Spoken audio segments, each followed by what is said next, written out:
যুক্তরাষ্ট্রের president Donald Trump ক্ষমতায় ফেরার পর থেকেই অবৈধ অভিবাসীদের ফেরত পাঠানোর হার রেকর্ড স্পর্শ করেছে। জানুয়ারি থেকে ইতিমধ্যেই 5,15,000-এরও বেশি অবৈধ অভিবাসী দেশে ফেরত পাঠানো হয়েছে।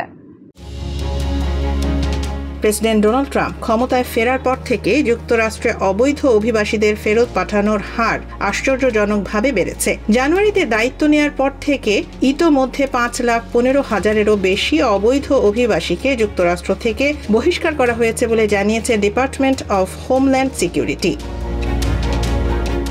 DHS এর সহকারী সচিব ট্রিশা ম্যাকলাফলিন ফক্স নিউজ ডিজিটালকে বলেন, আমরা ইতিহাসের সব রেকর্ড ভাঙার পথে। বছরের শেষে এই সংখ্যা 6 লাখের কাছাকাছি পৌঁছাবে।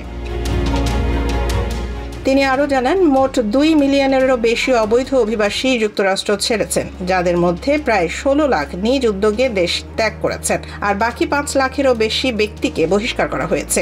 এছাড়া ট্রাম্প প্রশাসন ক্ষমতায় আসার পর থেকে 4,85,000-এরও বেশি অবৈধ অভিবাসীকে গ্রেফতার করা হয়েছে বলে DHS জানিয়েছে। বিশেষজ্ঞদের মতে ট্রাম্পের এই কঠোর অভিবাসন নীতি 2026 সালের নির্বাচনের আগেই প্রশাসনের অন্যতম বড় সাফল্য হিসেবে তুলে ধরা হবে। তবে মানবাধিকার সংগঠনগুলো বলছে, এই পদক্ষেপগুলো অনেক ক্ষেত্রে মানবিক সংকট তৈরি করছে এবং পরিবার বিচ্ছিন্নতার হার বাড়াচ্ছে।